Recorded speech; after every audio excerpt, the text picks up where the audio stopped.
Boa tarde a todos aí. Agradeço aí em nome da FRAC a presença de vocês. Falando rapidamente aqui, né, eu esse ano aí assumi a vice-presidente de fabricantes da FRAC e a gente já começou a fazer algumas mudanças, ou seja, o grupo de fabricantes na FRAC estava muito focado em ECF, porque era o tema mais complexo, vamos dizer assim. Mas esse ano a gente já começou a criar outros grupos setoriais que estão tendo uma boa participação aí de fabricantes. Um deles, foi o primeiro grupo que foi criado, foi o grupo de fabricantes de SAT também, né? Então é um tema que está surgindo e está demandando bastante da associação, a parte regulamentar do SAT. E a gente vai certamente criar ainda outros grupos aí dentro do segmento aí de hardware, vamos dizer assim, da FRAC, né? Bom, ECF, né? Tem uma sopa de letrinha aí que é ECF convênio 85, ECF 09. Acho que é o seguinte, talvez seja mais fácil a gente falar ECF com módulo fiscal blindado, com MFB, né? Esse é o equipamento que está substituindo o que está na rua hoje, tá? Então nós vamos ver aqui as principais características que estão sendo alteradas nesse equipamento. Alguns elementos, né? O ECF é um equipamento autônomo, ou seja, ele não exige a internet para funcionar, portanto ele não para o checkout, ou seja, é um equipamento offline, né? A guarda dos dados fiscais, ela é robusta, é um requisito do ECF que ele tenha bastante qualidade e bastante confiabilidade no armazenamento dos dados fiscais que ele registra.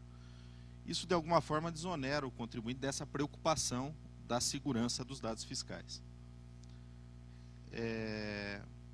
Concentra num único equipamento vários elementos de segurança, padronização e garantia de atendimento à lei. De certa forma, existe uma responsabilidade compartilhada, né, por vários elementos das normas entre fabricante, quem presta serviços para o ECF, o desenvolvedor de software e o contribuinte. Esse novo equipamento, aí, talvez a grande diferença tecnológica seja a presença de certificados digitais nativos no equipamento. Então ele tem condições de assinar por regulamentação. Já existem equipamentos no mercado da regulamentação antiga que tem essa característica, mas ela passou a ser mais bem regulamentada justamente nesse convênio 0909. Uma coisa que era, vamos dizer assim, chata, era a redução Z, que era complexa, ficou mais simples, eu vou falar um pouquinho disso na sequência. Mas aí assim eu coloquei alguns bullets só para a gente contextualizar o que é o ECF em linhas gerais e o que ele tem de novo com relação ao ECF antigo, né? Uma outra coisa que é bom que vocês percebam, isso vai ser também melhor detalhado aqui, mas PDV, né, o ponto de venda, se a gente focar um pouco mais na parte da automação comercial, em geral é ali onde, enfim, circula, finaliza-se a transação, onde passa o dinheiro, e por isso um monte de gente dá pitaco, né? O coitadinho do PDV ali fica com gente puxando para tudo que é lado. E o bacana é que todo esse pessoal aqui se conversa para criar um modelo único, né? Bom se fosse assim, né? Cada um inventa uma norma, uma regra, e é por isso que o ambiente é complexo, né? Então, se a gente passar rapidamente aqui, né? O Confase, as secretarias de Fazenda e o ENCAT aqui estão bastante ligados a regulamentações estaduais, e de certa forma são os que mais regulamentam o PDV. Mas enfim, a Receita Federal, ela também está atenta para que exista um controle efetivo sobre as operações de venda. Existem leis que estabelecem isso aqui, acaba impactando o poder judiciário aí em vários aspectos. Entidades de classe aqui, né, a FRAC participa ativamente, procura participar ativamente no sentido de fazer com que isso seja o melhor possível para o ambiente de negócios, né, e para os contribuintes também, né, que no final das contas são os clientes desse tipo de tecnologia que está aqui no PDV.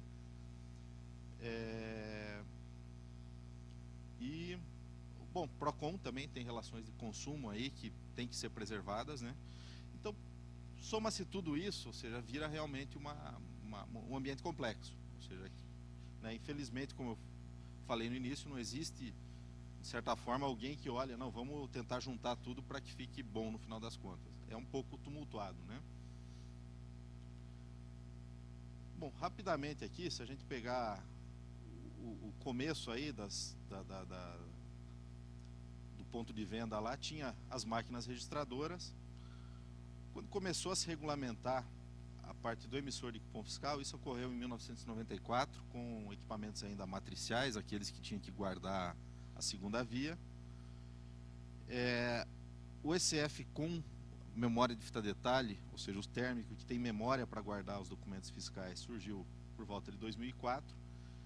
E aqui, nesse meio tempo aqui, começou a surgir o PAF-ECF. O PAF-ECF regulamentado mesmo começou a surgir em 2007, mas o fisco controlando foi coisa lá de 2001, 2002, eles começaram a falar o seguinte, opa, tem que dar uma olhada também no software aplicativo que comanda a impressora e não só a impressora. Hoje, nós estamos num ponto em que isso aqui tudo é o que está sendo discutido. O novo ECF, que vai ser o tópico aqui da minha apresentação, esse novo ECF que surgiu em 2009 já teve algumas modificações para simplificar ele, e isso foi fruto de um trabalho do grupo de fabricantes na FRAC, né, essa simplificação. O SAT começou GPRS, né, não tinha a banda larga, ele era um equipamento exclusivamente GPRS, quando começou a ser idealizado por volta de 2008. Né. Hoje, o SAT CFE é só banda larga, praticamente não inexiste a perspectiva de oferta de um SAT GPRS. Né. A NFCE, né, a NFCE ela já está, vamos dizer assim, bem regulamentada. Agora, o aspecto de contingência de NFCE é que cria muita variação de estado para estado e que torna essa norma mais complexa, vamos dizer assim. Né. E aí outro lá, aqui eu coloquei SAT Ceará, mas na verdade é o módulo fiscal eletrônico. Então, isso é o que está acontecendo, né, no ambiente regulatório aí. Né.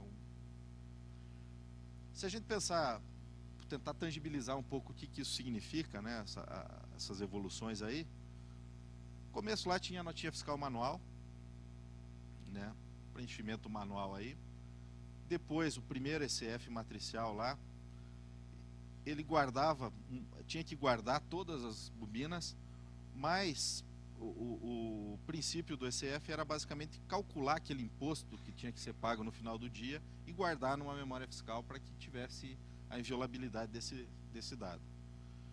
Como eu falei aqui, exigia a guarda da segunda via. A evolução que teve depois foi que as operações detalhadas passaram a ser guardadas na memória de fita detalhe desse equipamento. Tá? E o que dispensou a guarda das segundas vias. Essa figura aqui está mostrando ECF, mas no fundo ela é uma figura que daria para de alguma forma caber no SAT, na NFCE. É o seguinte, agora o documento está virando eletrônico. Então todas as tecnologias têm em comum isso, ou seja, possuem uma representação em documento eletrônico, e o princípio, grosseiramente, emitiu no ponto de venda o cupom, ele tem que chegar em algum momento ou de alguma forma no servidor da Cefaz um documento assinado. Então, esse é a evolução, na verdade, prática que está ocorrendo, e isso independente de ir em maior ou menor grau para SAT, ECF ou NFC, é a transição que está ocorrendo, ou seja, o documento eletrônico está se tornando uma realidade a partir desse momento. Né.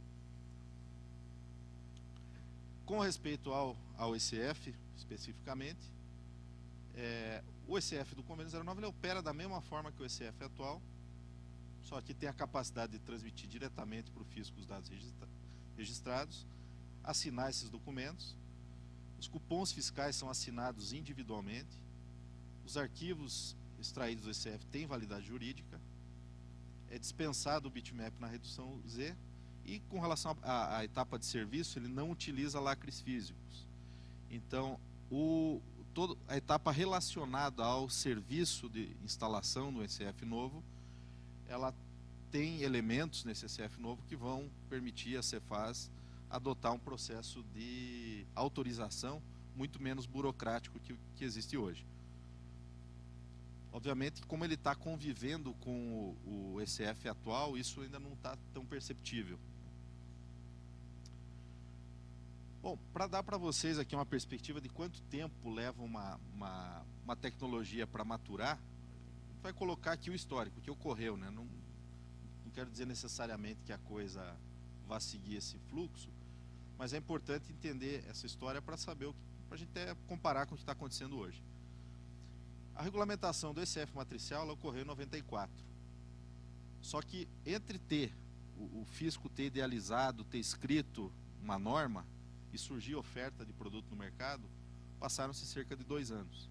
Em 96 foram ofertados os primeiros equipamentos. Nessa época aqui, era assim, você pode usar a notinha manual ou o ECF, fica a teu critério. Bom, começou a ser usado, né, começou a ter volume, aí a tecnologia maturou, tinha oferta e tudo mais, a obrigatoriedade começou a surgir em 98, 99. Também era, de certa forma, escalonada por estados, né, mas mais ou menos nesse período começou a surgir isso, e muito impulsionada por uma lei federal, que foi a Lei 9.532 de 97, que colocava já o ECF como uma obrigatoriedade que deveria ser regulamentada pelas UFs, né? Isso é uma lei federal. Bom, e esse equipamento morreu algum dia? Morreu cerca de 10 anos depois, vamos dizer assim, da introdução da tecnologia. Começou a ver, praticamente não pode mais vender esse. Morreu por quê? Né? Porque surgiu uma outra mais adequada, com mais elementos que o fisco entendia ser melhor, né? Mas, mesma linha, 2001 surgiu a regulamentação desse equipamento. Oferta, levou cerca de 3 anos, já era um equipamento um pouco mais complexo, vamos dizer assim, do ponto de vista de implementação.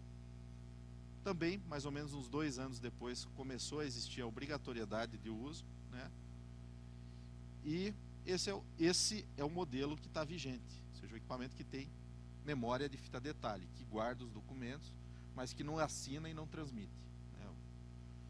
E agora, o equipamento novo, né, equipamento conectado e com módulo fiscal blindado, vamos resumir assim para ficar mais fácil, ou seja, um equipamento similar a esse, mas que assina e transmite documentos eletrônicos, foi regulamentado em 2009, a primeira oferta ocorreu em 2012, e a obrigatoriedade. Aqui não houve lei federal, até porque a tecnologia é a mesma, então ela está obedecendo um rito aí regional de obrigatoriedade. A maioria dos estados não está obrigando, está facultando, né, como foi visto no mapa. Sinalizações mais fortes de obrigação são regionais. Em Santa Catarina existe o decreto aqui, colocando o prazo de maio de 2014 para obrigatoriedade. Porém, né, existe uma sinalização de que vai efetivamente tornar isso obrigatório, havendo oferta, havendo mais fabricantes homologados. Dentro da FRAC, a gente tem o grupo de fabricantes aqui, existem um fabricante homologado e 3 em processo de homologação, um deles em processo já bastante adiantado, né? O processo de homologação, basicamente, ele tem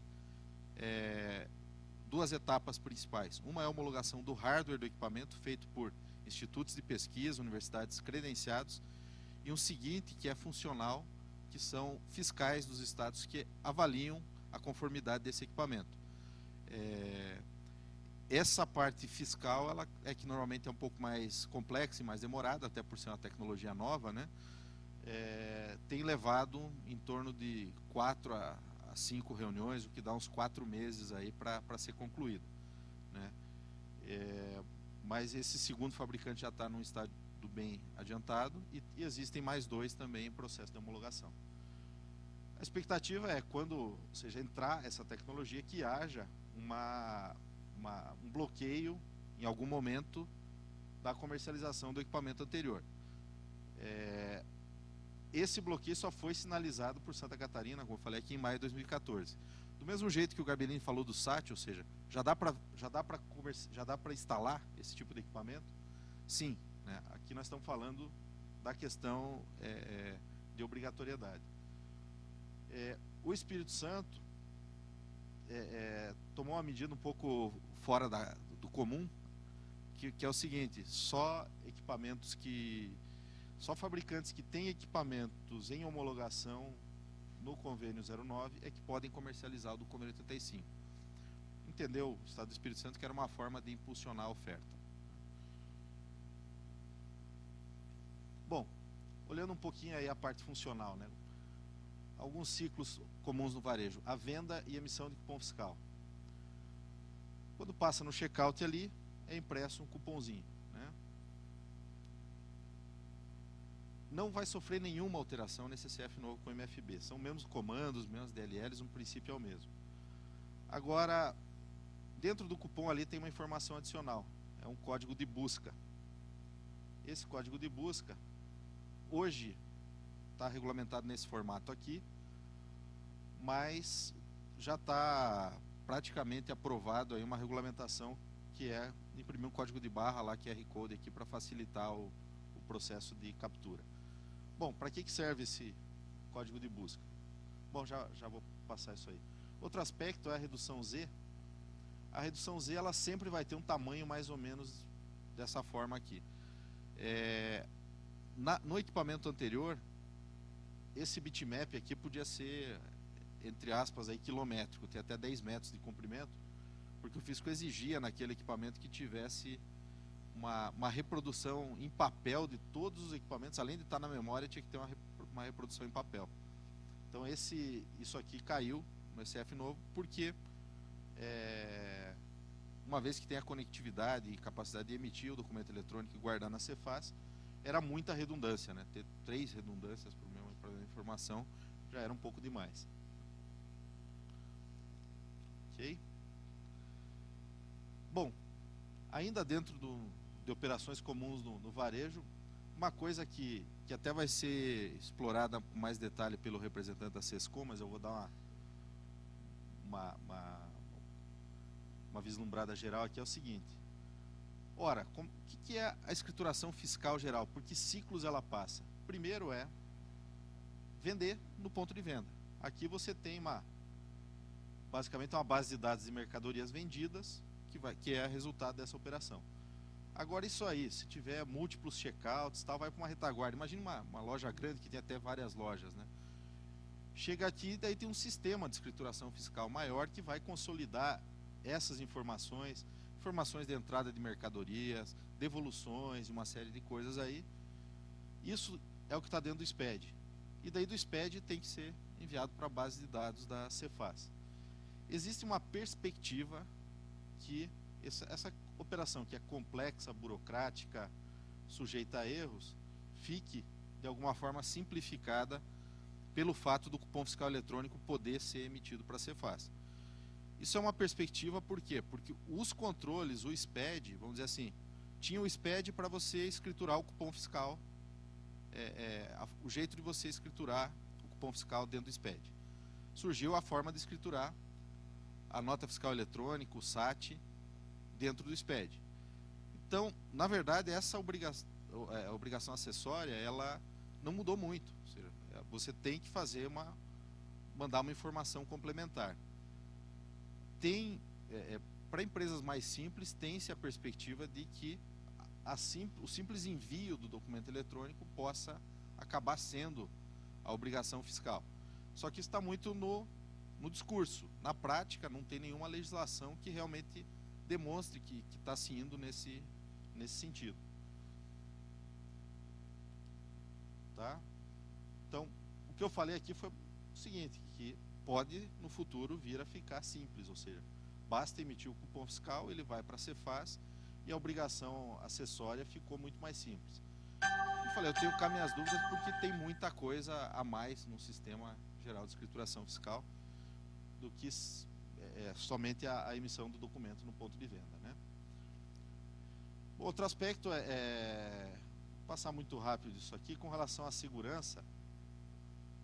Como é que a Cefaz sabe que o documento foi emitido pelo ECF?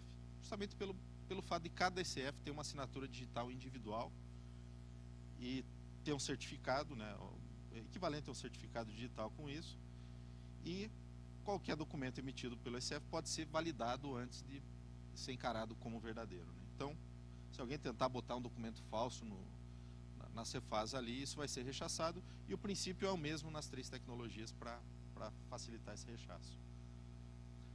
Agora, bom, o cupom fiscal em papel todo mundo pega na mão, sabe o que é, né? Cupom fiscal eletrônico. Cupom fiscal eletrônico é um monte de bit do jeito que está aqui, né?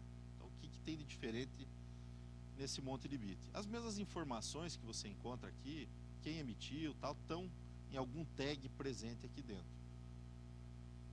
Esse código de busca que eu falei lá no início, ele está dentro desse documento eletrônico. Então permite fazer vínculo para que sistemas de informação vinculem essa informação com essa aqui, que vai ser recebida pela Cefaz. E lá no finalzinho do documento tem um campo de assinatura, que tem mais ou menos essa cara aqui, que permite validar esse documento, que esse documento está assinado. Pode ir com certificado junto também essa informação, mas é isso aí que é um cupom fiscal eletrônico. Bom, e como é que eu consulto o meu cupom fiscal eletrônico? Você vai receber aquele código de busca ali, digita num site da Cefaz e vai chegar numa tela como essa, onde você vai visualizar o seu documento eletrônico. Tá? Mais uma vez é o mesmo princípio nas três tecnologias, NFC, SAT e ECF. Né? O que está sendo colocado no ECF agora é o bitmap. Né? Isso leva um pouco mais de tempo para ser implementado, porque exige a revisão dos equipamentos fiscais. Né? Outro aspecto é o seguinte: e se o fisco quiser preferir um acesso em tempo real, vamos dizer assim, o ECF guarda os documentos lá dentro. Uma determinada Secretaria de Fazenda resolve escalonar, ou seja, eu não quero ter todos os contribuintes mandando os documentos para mim, que vai ficar pesado demais. Mas eu quero conseguir auditar um equipamento. Como é que ele pode fazer isso? Ele entra no sistema da Cefaz para... Opa, acabou a energia aí. Bom, enquanto recupera ali, a figurinha ali ela mostrava basicamente o seguinte, né, que tem duas modalidades possíveis de você pensar na conectividade do ECF com a Cefaz. Uma é ele enviando os cupons para a Cefaz, e a outra é o fisco fazer um acesso direto àquele equipamento.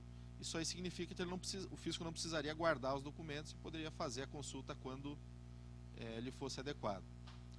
Tá? O que exige menos investimento em infraestrutura para a Cefaz, nesse caso.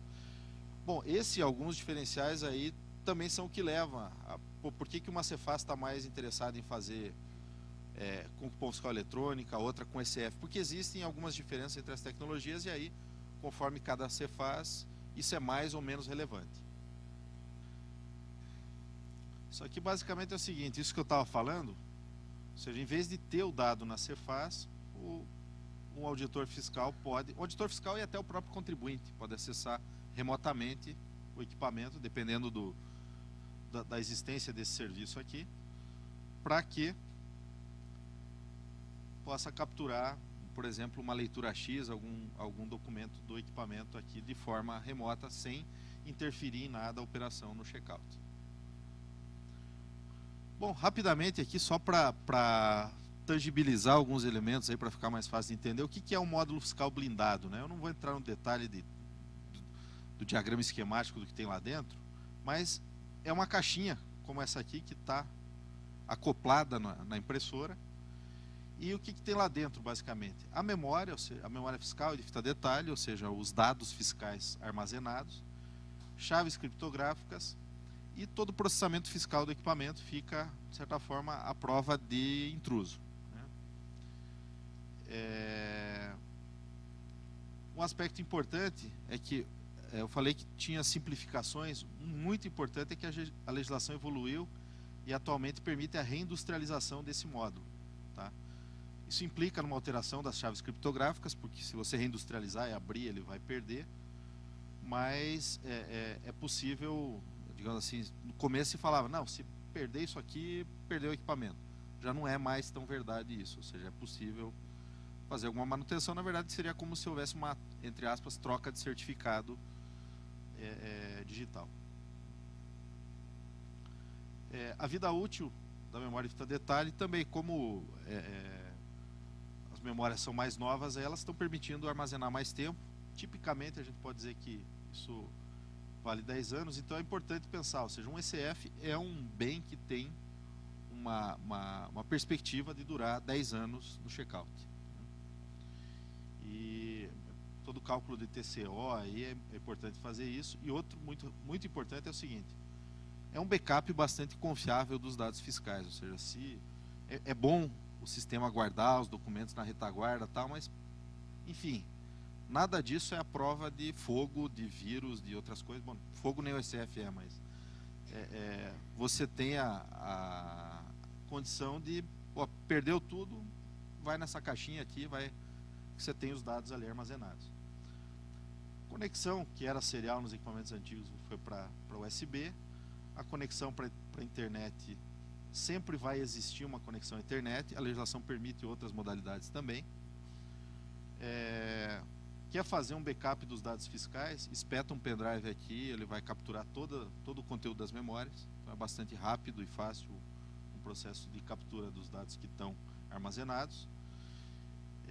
E aqui eu faço assim rapidamente para talvez facilitar a memorização de alguns aspectos, comparativo entre ECF, SAT e NFC com respeito a alguns quesitos aí. Internet, no ECF ela é opcional. Por que ela é opcional? O ECF ele é um equipamento offline que pode ser capturado os dados conforme a Cefaz determina, mas não é o princípio básico dele. O princípio básico dele é guardar os documentos localmente. O SAT depende da internet, mas tem uma boa tolerância. Tá? Isso o Cristiano vai explicar melhor aí para vocês na apresentação do SAT. E a NFC tem uma dependência da internet, tem alguma tolerância, mas a tolerância é menor. Né? Você precisa de um bom serviço de internet. Contingência. O ECF ele nem se fala nessa palavra contingência, mas eu já vou ligar aqui para baixo. Ele não é prova de falhas, pode danificar um ECF, mas como backup um outro ECF pode resolver essa situação. O SAT também tem essa questão do backup e pode ter outro SAT como contingência, e no caso de São Paulo aqui está se falando da NFC. Então essas duas tecnologias, elas, por serem offline predominantemente, elas não dependem tanto do aspecto da contingência. A NFC, a contingência depende da UF, se falam em 3 modelos: offline, ECF ou SAT. A abrangência, hoje, ela é nacional, do ECF. O SAT é São Paulo em breve, e a NFC Mato Grosso, Amazonas. E dentro do Amazonas hoje é só na cidade de Manaus. Tá? Certificados digitais. Certificados ICP aqui seria. O ECF não necessita, o SAT também não, e a NFC são certificados comprados. Impressão, o ECF possui impressão no próprio equipamento, o SAT e a NFC não possuem. Controle do aplicativo, também foi falado rapidamente, mas o ECF tem PAF ou registro na Cefaz bastante bem regulamentados. O SAT vai ter registro na Cefaz, é o que está sinalizado hoje, e a NFC, PAF em alguns estados e sem regulamentação em diversos. Bom, a dependência do serviço da Cefaz. O ECF do SAT é baixa, né, e da NFC ela é forte, porque se não tiver um servidor rodando com boa qualidade, o sistema não funciona muito bem. Bom, por fim, pessoal, só queria comentar o seguinte, que esse ECF com conectividade não é uma coisa nova, ou seja, desde 2006 ele vem sendo idealizado, né? Sofreu regulamentação e tal. A regulamentação final foi em 2009, a oferta em 2012. Como eu falei aqui, já existe uma perspectiva de que haja a homologação de vários fabricantes nos próximos meses. Ele está aderente aos princípios da nota fiscal eletrônica. Aquele cupom fiscal eletrônico que eu mostrei aqui para vocês, ele é muito análogo à nota fiscal eletrônica. Tem a perspectiva de desburocratizar, que vem com o documento eletrônico. e é compatível com os aplicativos em uso, né, através de DLL ou outro middleware.